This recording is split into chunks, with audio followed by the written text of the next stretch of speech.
Hello, good evening. आप सभी लोगों का हमारी जीवा क्लासेस में स्वागत है। भूगोल भूगोल के चैप्टर में आज हम पढ़ेंगे भारत की जलवायु। हमने अपनी पिछली क्लास में भारत की जलवायु के बारे में हमने सामान्य परिचय दिया था। आज हम उसी के आगे कंटिन्यू करेंगे। हमने पिछली क्लास में जितना पढ़ा था आज थोड़ा मैं रिवीजन कर दूंगा, रिकॉल करूंगा, उसके बाद देन आगे कंटिन्यू हम करेंगे। हमने पिछली क्लास में पढ़ा था भारत एक उष्णकटिबंधीय मानसूनी जलवायु वाला प्रदेश है, जिसके बारे में हमने अध्ययन किया था।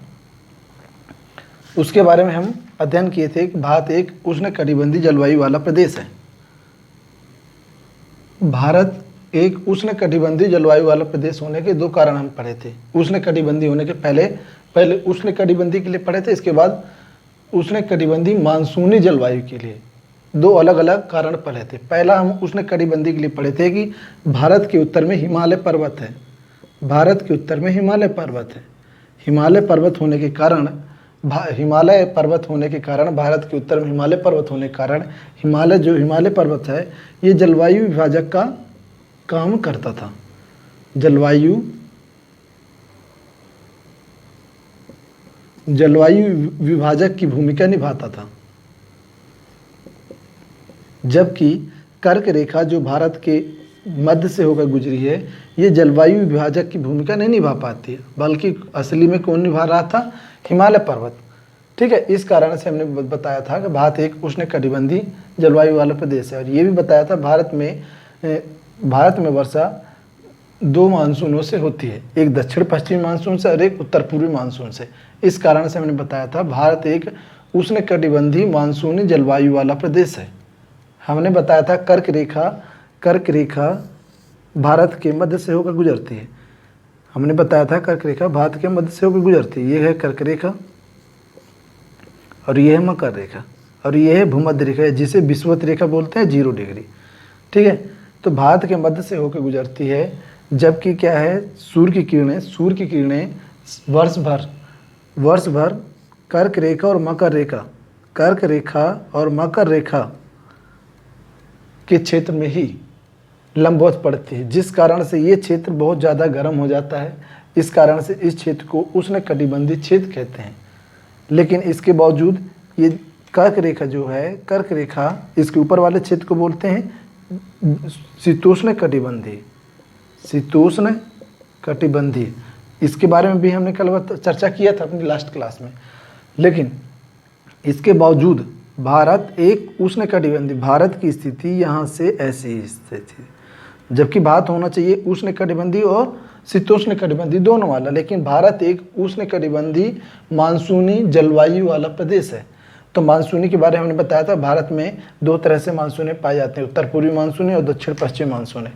यहाँ तक हमने चर्चा किया था। और इसके पहले हमने बताया था भारत के उत्तर में हिमालय पर्वत है, जिसके कारण हिमालय जलवायु विभाजक की भूमिका निभाता है। जबकि वास्तविक रूप से कर्क रेखा को निभाना चाहिए, लेकिन कर्क रेखा जलवायु विभाजक की भूमिका नहीं निभा पाती है। क्लियर है? इस कारण से भारत एक उष्णकटिबंधीय जलवायु वाला प्रदेश है। हमने यहाँ तक लास्ट में बताया था। आज हम पढ़ेंगे उसी के आगे, आज हम पढ़ेंगे भारत में वर्षा दो ऋतुओं में होती है। भारत में वर्षा दो ऋतुओं में होती है। अभी तक हमने कल पढ़ाया था भारत एक उष्णकटिबंधीय जलवायु वाला प्रदेश है। अब आज हम पढ़ेंगे भारत में वर्षा दो ऋतुओं में होती है। भारत में वर्षा, लिख लो, भारत में वर्षा। आज की हेडिंग भारत में वर्षा। भारत में वर्षा दो ऋतुओं में होती है। दो ऋतु लिख लो, एक है ग्रीष्म ऋतु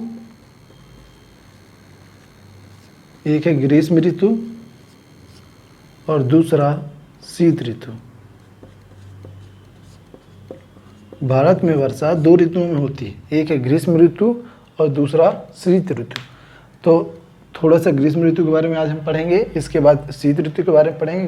ग्रीष्म ऋतु में जो वर्षा होती है वो दक्षिण पश्चिम मानसून के द्वारा होती है। ग्रीष्म ऋतु में ये लिखा है, ग्रीष्म ऋतु में जो वर्षा होगी वो दक्षिण पश्चिमी मानसून के द्वारा होगी।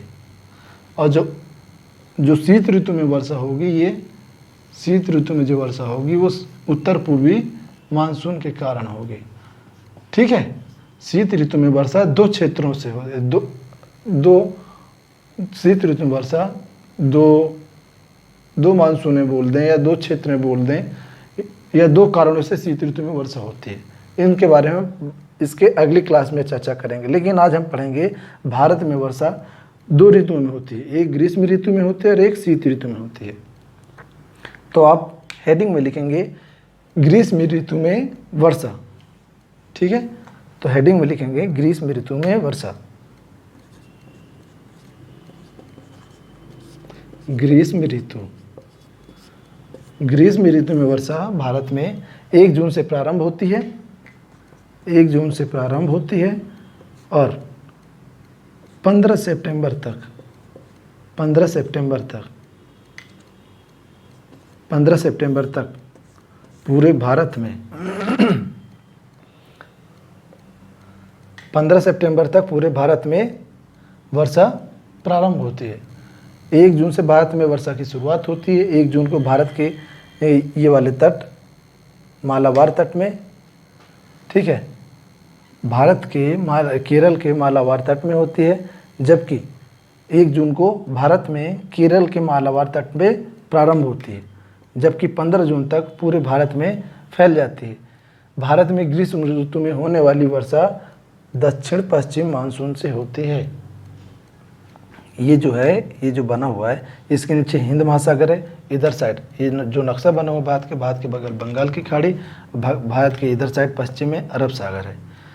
बंगाल की खाड़ी और अरब सागर ये हिंद महासागर का ही भाग है, लेकिन जो मानसून भारत में दक्षिण पश्चिम जो मानसून आता है वो हिंद महासागर से उठ करके भारत में प्रवेश करता है। जब भारत में प्रवेश करता है ये दक्षिण पश्चिम मानसून, तो ये मानसून इतना आर्द्रता युक्त होता है, ये मानसून आर्द्रता युक्त होता है, बहुत भारी मात्रा में दक्षिण पश्चिम मानसून आर्द्रता युक्त होता है, जिस कारण से पूरे भारत में ये वर्षा करता है। ठीक है, तो इसी कारण से पूरे भारत में दक्षिण पश्चिमी मानसून के कारण ही पूरे भारत में वर्षा होती है, लेकिन इसके कुछ अपवाद हैं जहाँ पर इसके कारण वर्षा नहीं हो पाती। तो हम जैसे अब इसके ग्रीष्म ऋतु के बारे में जैसा बोलेंगे वैसे आप लोग लिखते जाएंगे। तो आप लिखोगे 1 जून से ग्रीष्म ऋतु में लिखो, ग्रीष्म ऋतु में होने वाली वर्षा 1 जून से प्रारंभ होकर 15 सितंबर तक चलती है। 1 जून से प्रारंभ होकर भारत में, ऐसा लिखो, ग्रीष्म ऋतु में भारत में 1 जून से प्रारंभ होकर 15 सितंबर तक वर्षा होती है। भारत में ग्रीष्म ऋतु में होने वाली वर्षा दक्षिण पश्चिम मानसून से होती है। भारत में होने वाली वर्षा दक्षिण पश्चिम मानसून से होती है। दक्षिण पश्चिम मानसून हिंद महासागर से आने वाली अत्यधिक आर्द्रता युक्त दक्षिण पश्चिम मानसून हिंद महासागर से आने वाली अत्यधिक आर्द्रता युक्त हवाएं हैं। हमने क्या बताया, दक्षिण पश्चिम मानसून ये हवाएं ही हैं जिनको हम दक्षिण पश्चिम मानसून बोलते हैं, और ये उत्तर पूर्वी मानसून, ये भी हवाएं हैं, ये भी हवाएं हैं, बट इनको मानसून बोलते हैं क्योंकि इससे बारिश होती है, और इनको भी मानसून बोलते हैं, इनके कारण भी कहीं बारिश हो रही है, वरना इनको हवाई बोल देते हैं। तो हिंद महासागर से आने वाली हवाएं आर्द्रता युक्त होती हैं। ठीक है, इसके आगे लिखोगे दक्षिण पश्चिम मानसून सबसे पहले, देखो जैसे बना हुआ है, दक्षिण पश्चिम मानसून सबसे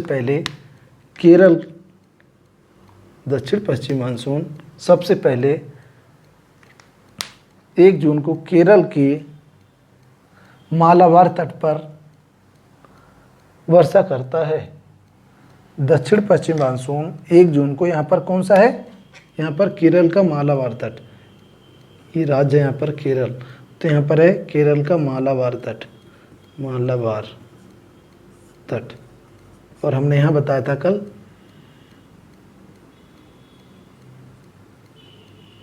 कोरोमंडल तट। ठीक है, कोरोमंडल तट।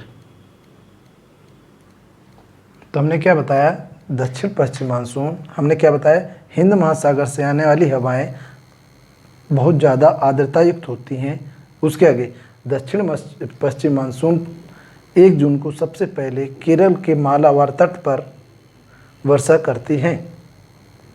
इसके बाद क्रमशः 1 जून से 22 जून तक, 1 जून से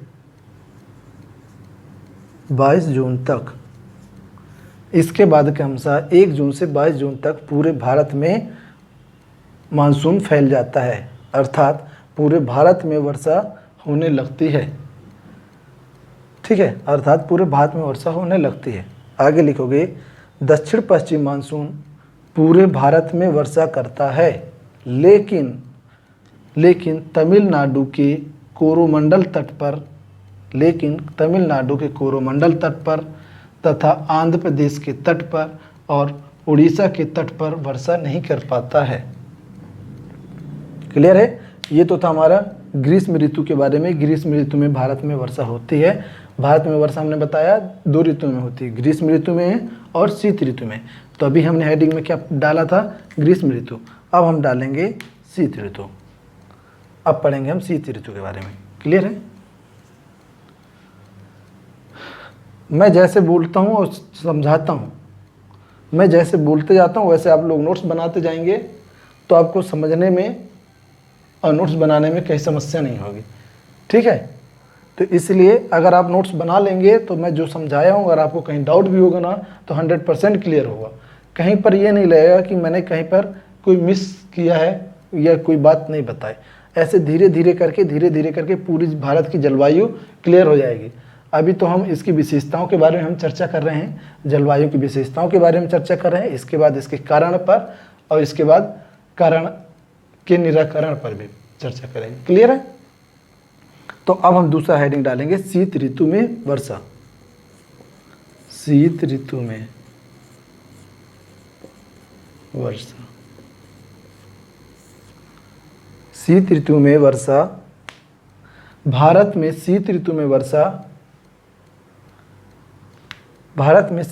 वर्षा 20 दिसंबर से लगभग 20 दिसंबर से शुरू होती है और मार्च तक चलती है। शीत ऋतु में वर्षा भारत में 20 दिसंबर से मार्च तक चलती है, जबकि हमने बताया था ग्रीष्म ऋतु में बताया था 1 जून से प्रारंभ होती है और 22 जून तक पूरे भारत में हमने बताया था 22 जून तक चलती है। 22 सितंबर हमने क्या बताया था, ग्रीष्म ऋतु में वर्षा 1 जून से प्रारंभ होती है और 22 सितंबर तक वर्षा होती है, जबकि हमने अभी बताया कि शीत ऋतु में वर्षा 20 दिसंबर से चालू होती है, ये प्रारंभ होती है और मार्च तक वर्षा होती रहती है। क्लियर है? कई बार होता है कि मार्च के पहले ही ख़त्म हो जाती है, लेकिन आमतौर पर 20 दिसंबर से शुरू होती है और मार्च तक वर्षा होती है। ठीक है? अब लिखोगे इसी में, भारत में शीतकालीन वर्षा। हम शीतकालीन पढ़ रहे हैं, हमने अभी बताया कि भारत में 2 ऋतुओं में वर्षा होती है। तो भारत में शीतकालीन वर्षा 2 तरह की हवाओं से होती है। भारत में शीतकालीन वर्षा, यह लिखो, भारत में शीत ऋतु में वर्षा 2 तरह की हवाओं से होती है। पहला लिखो, पश्चिमी विक्षोभ से, ये इसको हम बोलते हैं पश्चिमी विक्षोभ। पश्चिमी विक्षोभ से, ठीक है, इसके कारण भारत में वर्षा होती है और इसके कारण भी। ये दोनों शीत ऋतु में होती है, ये भी शीत ऋतु में होती है ना, शीत ऋतु में। हमने इसको शीत ऋतु में बताया, इसको भी शीत ऋतु में बताया, लेकिन ये ग्रीष्म ऋतु में। ग्रीष्म ऋतु में वर्षा भारत में केवल दक्षिण पश्चिम मानसून से होती है। और ये कब प्रारंभ होती है? 1 जून से प्रारंभ होती है, 22 सितंबर तक पूरे भारत में वर्षा करता है। इसके बाद वर्षा खत्म। इसके बाद 20 दिसंबर से, यानी शीत ऋतु में जब ठंडी का मौसम होता है, जाड़े का मौसम होता है, तो 20 दिसंबर से प्रारंभ होता है और मार्च तक चलता है। तो ये शीत ऋतु में वर्षा होती है। भारत में दो हवाओं से होती है। भारत में 2 तरह की हवाओं से शीत ऋतु में वर्षा होती है। हमने क्या बताया? पहला पश्चिमी विक्षोभ से, दूसरा उत्तर पूर्वी मानसून से, पश्चिमी विक्षोभ से, दूसरा उत्तर पूर्वी मानसून से। क्लियर है? तो अब हेडिंग में लिखोगे पश्चिमी विक्षोभ, पश्चिमी विक्षोभ हेडिंग में लिखो। इसको रफ कर दूं, इसको रफ कर रहा हूं।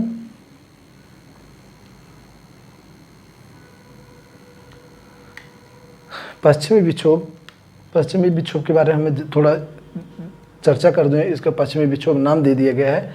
जो पश्चिमी विक्षोभ से जो वर्षा हवाएं आती हैं उसके कारण भारत में वर्षा होती है।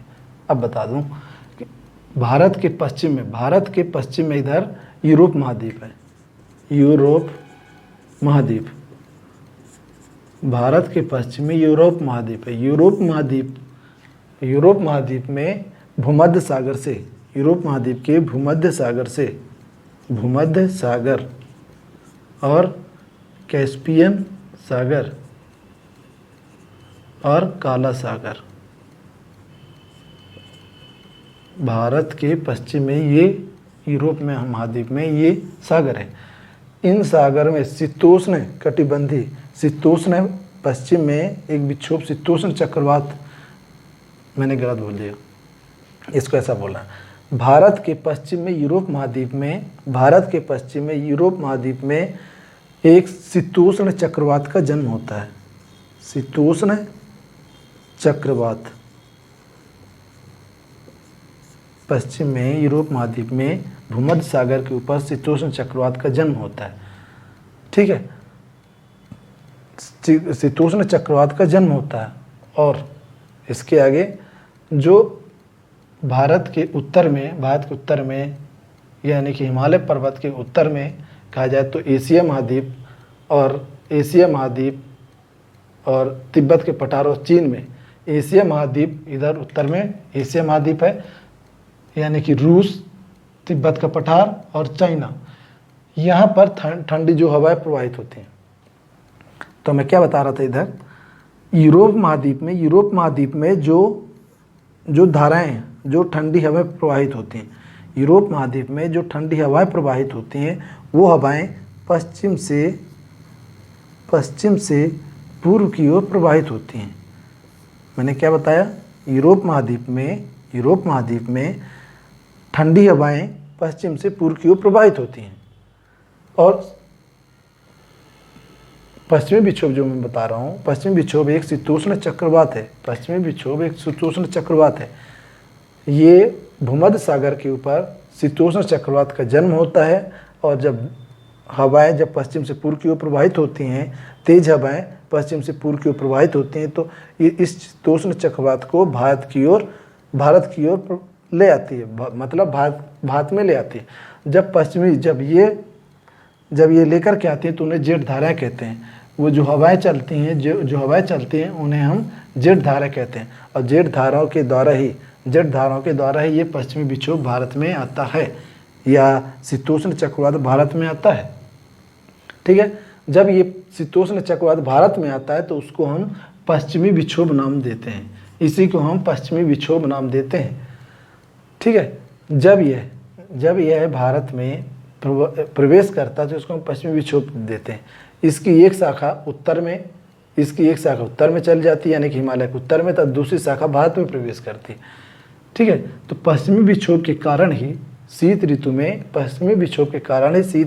भारत के पठारी क्षेत्र में, यानी कि पर्वतीय क्षेत्र में, भारत के पर्वतीय क्षेत्र में, यानी कि जम्मू एंड कश्मीर, लद्दाख, उत्तराखंड और हिमाचल प्रदेश, भारत के पर्वतीय क्षेत्र में शीत ऋतु में पश्चिमी विक्षोभ के द्वारा जो वर्षा होती है वो हिमपात के रूप में होती है। हिमपात मतलब बर्फ के रूप में जो वर्षा होती है, जो शीत ऋतु में वर्षा होती है पश्चिमी विक्षोभ के द्वारा भारत के उत्तर में जो वर्षा होती है तो वो हिमपात के रूप में होती है। भारत के उत्तर में कहाँ, पहाड़ी क्षेत्रों में या पर्वतीय क्षेत्रों में वर्षा हिमपात के रूप में होती है। जबकि मैदानी क्षेत्र कहे तो पंजाब हो गया, हरियाणा हरियाणा हो गया और दिल्ली हो गया, इन क्षेत्रों में वर्षा जल की बूंदों के रूप में होती है। इन क्षेत्रों में वर्षा जल की बूंदों के रूप में होती है। क्लियर है? इसको एक बार मैं फिर से समझा दूं। पश्चिमी विक्षोभ हम क्या पढ़ रहे थे? शीतोष्ण चक्रवात के बारे में। उसके पहले हमने हेडिंग में अपना क्या डाला था? पश्चिमी विक्षोभ। पश्चिमी विक्षोभ एक शीतोष्ण चक्रवात है जिसका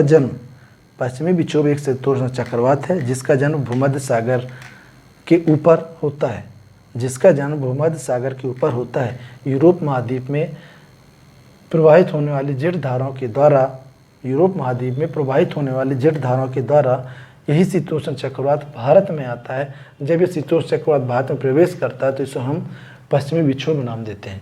इसे हम पश्चिमी विक्षोभ इसलिए नाम देते हैं क्योंकि ये पश्चिम की ओर से प्रवाहित होकर के आता है, इसलिए इसका नाम पश्चिमी विक्षोभ देते हैं। क्लियर है? पश्चिमी विक्षोभ नाम देते हैं। पश्चिमी विक्षोभ की एक शाखा हिमालय के उत्तर में प्रवाहित हो जाती है तथा दूसरी शाखा भारत में आती है। हिमालय की दूसरी शाखा यानी दक्षिणी पश्चिमी विक्षोभ के द्वारा ही भारत में शीत ऋतु में वर्षा होती है। शीत ऋतु में वर्षा भारत में दो तरह से होती है। पहाड़ी क्षेत्रों में वर्षा हिमपात के रूप में होती है, जबकि मैदानी क्षेत्रों में वर्षा जल की बूंदों के रूप में होती है। क्लियर है? अब मैं जैसे बोलूँगा वैसे लिखते जाना। अब लिखोगे, हेडिंग में लिखो पश्चिमी विक्षोभ। पश्चिमी विक्षोभ एक शीतोष्ण चक्रवात है। पश्चिमी विक्षोभ एक शीतोष्ण चक्रवात है। इस शीतोष्ण चक्रवात का जन्म भारत के पश्चिम में भूमध्य सागर के ऊपर होता है। इस शीतोष्ण चक्रवात का जन्म भारत के पश्चिम में भूमध्य सागर के ऊपर होता है। नेक्स्ट लिखोगे, भूमध्य सागर के ऊपर जन्म लेने के पश्चात ये हवाएं पश्चिम से पूर्व की ओर प्रवाहित होती हैं।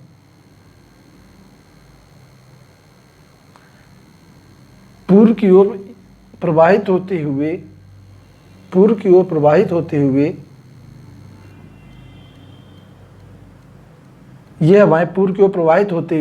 चक्रवात के रूप में भारत में प्रवेश करती हैं। ये हवाएं पूर्व की ओर प्रवाहित होते हुए चक्रवात के रूप में भारत में प्रवेश करती हैं। ये इसको ऐसा लिख दोगे, इसमें और थोड़ा मॉडिफाई कर लो। पूर्व की ओर प्रवाहित होते हुए ये हवाएं भारत में शीतोष्ण चक्रवात के रूप में भारत में प्रवेश करती हैं, जिन्हें हम पश्चिमी विक्षोभ के नाम से जानते हैं या फिर इन्हें हम पश्चिमी विक्षोभ का नाम देते हैं। भारत में प्रवेश करने के बाद, आगे लिखो, भारत में प्रवेश करने के बाद पश्चिमी विक्षोभ पूर्ण रूप से पश्चिमोत्तर भारत में वर्षा करती हैं। भारत में प्रवेश करने के बाद पश्चिमी विक्षोभ पूर्ण रूप से पश्चिमोत्तर भारत में वर्षा करती हैं। अब बोलोगे सर पश्चिमोत्तर भारत ये वाला क्षेत्र है, जो ये होता है पश्चिमोत्तर भारत। उत्तर और पश्चिम के बीच में जो होता है उसको हम पश्चिमोत्तर भारत का नाम देते हैं। जो उत्तर और पूर्व के बीच में होते जगह उसको हम उत्तर पूर्वी नाम देते हैं। जो दक्षिण और पश्चिम के बीच में होता है उसको हम बोलते हैं दक्षिण पश्चिम। जो हमने ये लिखा दक्षिण पश्चिम।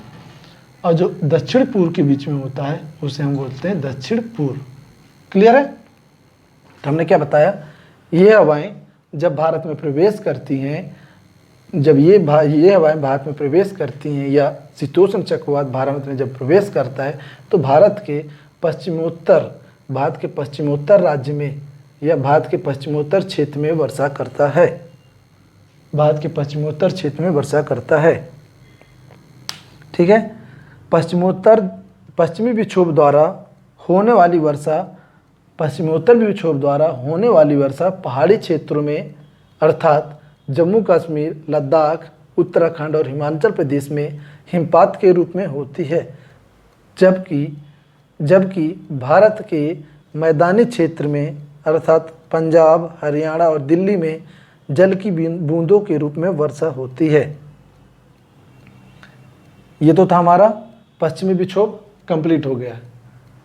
इसके बाद थोड़ा सा बचता है उत्तर पूर्वी मानसून के बारे में पढ़ लेंगे। तो ये हमारा हो जाएगा कि वर्षा जो है, भारत में वर्षा जो है, शीत ऋतु में वर्षा दो हवाओं के द्वारा होती है, एक पश्चिमी विक्षोभ के द्वारा है, दूसरा उत्तर पूर्वी मानसून। तो थोड़ा सा लिख लो उत्तर पूर्वी मानसून के बारे में। हमने उत्तर पूर्वी मानसून के बारे में बताया था कि ये उत्तर पूर्वी मानसून भारत के उत्तर में हिमालय पर्वत होने के कारण जो ठंडी हवाएं आती हैं, प्रवाहित होती हैं, तो भारत में प्रवेश नहीं कर पाती, जिस कारण से भारत में इनके द्वारा वर्षा नहीं होती है। क्योंकि ये जो हवाएं आती हैं ये गर्म हवाएं होती हैं और ये गर्म हवाएं शिलाखंड के ऊपर से प्रवाहित होकर के भारत में प्रवेश करती हैं, जिस कारण से भारत में प्रवेश करने के कारण ये हवाएं गर्म होती हैं, इस कारण से भारत में वर्षा नहीं कर पाती। लेकिन इसका अपवाद है, जो हवाएं, जो उत्तर पूर्वी हवाएं भारत के पूर्वोत्तर राज्यों से प्रवाहित होकर बंगाल की खाड़ी से गुजरते हुए भारत के दक्षिण में तमिलनाडु राज्य में जब प्रवेश करती हैं, तो जब बंगाल की खाड़ी से होकर गुजरती हैं तो बंगाल की खाड़ी से बहुत ज़्यादा मात्रा में नमी को ग्रहण कर लेती हैं। जब नमी को ग्रहण कर लेती हैं तो भारत के पूर्वी तट से टकराकर कोरोमंडल तट पर वर्षा करती हैं। हेडिंग में लिख लो। अब थोड़ा सा मैं लिखवा देता हूँ। हेडिंग में लिखो उत्तर पूर्वी मानसून। उत्तर पूर्वी मानसून। हेडिंग में लिखो उत्तर पूर्वी मानसून। अभी हमने समझा दिया उत्तर पूर्वी मानसून क्या है, कैसे है, इसके द्वारा वर्षा होती है, हाँ होती है, नहीं होती, लेकिन इसका अपवाद है, कोरोमंडल तट पर वर्षा होती है उत्तर पूर्वी मानसून के द्वारा। तो अब लिखोगे भारत में शीत ऋतु में उत्तर पूर्वी मानसून का प्रभाव होता है। भारत में शीत ऋतु में उत्तर पूर्वी मानसून का प्रभाव होता है। उत्तर पूर्वी मानसून हवाएं अधिकांश भारत में वर्षा नहीं कर पाती हैं, अधिकांश भारत में वर्षा नहीं कर पाती हैं, लेकिन इसके अंतर्गत जो हवाएं बंगाल की खाड़ी से होकर गुजरती हैं, बंगाल की खाड़ी से होकर गुजरती हैं या बंगाल की खाड़ी से होकर प्रवाहित होती हैं, वो हवाएं भारत के तमिलनाडु राज्य के कोरोमंडल तट पर टकराकर वर्षा करती हैं। ठीक है, वर्षा करती हैं। और ये हवाएं पूर्वी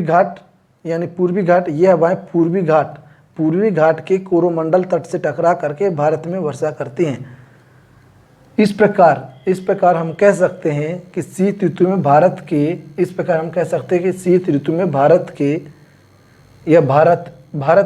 वर्षा के दो क्षेत्र हैं। इस प्रकार हम कह सकते हैं कि शीत ऋतु में भारत के वर्षा के दो क्षेत्र हैं।